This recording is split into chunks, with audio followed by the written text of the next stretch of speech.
So I'm just going to give maybe, I don't know how many, just very few kind of encouragements.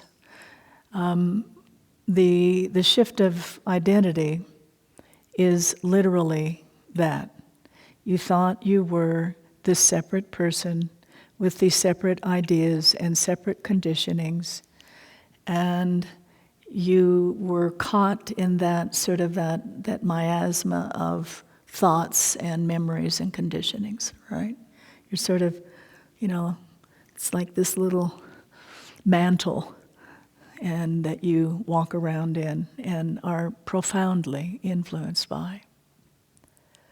And so I encouraged, and it can be helpful in your meditations and your practices, or if you're by yourself sitting and looking out the window and just being, and get that sense what it would be like to literally, completely, absolutely, with no residue, step out of it. Literally. Get that sense. It's a familiar sense to be free, to be out of the cage of that conditioning. And it's all in your thoughts. I mean, you don't have to look for something else, to kind of get it. Just listen to your thoughts.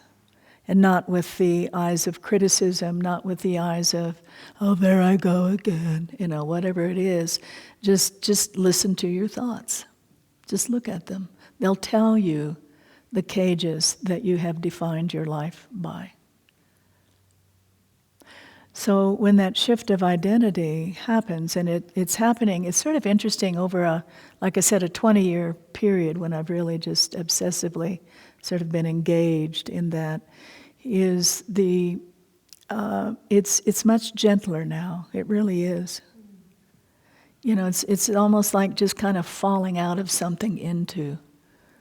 I don't know, it's kind of interesting. It doesn't mean that there's not deep patterns of liberation that do take place, because when that shift of identity, I thought I was this person, and I thought I was this spiritual person, and I thought I was the spiritual person that was having all sorts of glimpses, and that meant something. And it does mean something in that you're getting to see. It's like the curtains are parting and you get to see the reality, and you'll never forget that.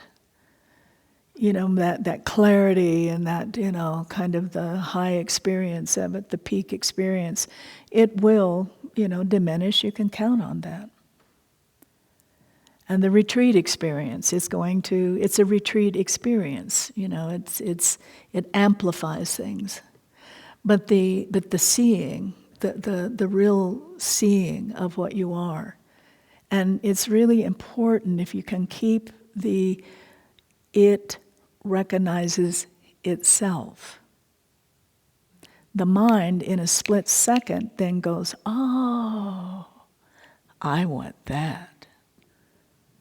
But the actual recognition is awareness recognizing itself. That's very, very important to keep in the foreground. It isn't because the mind then will, go on and do its thing.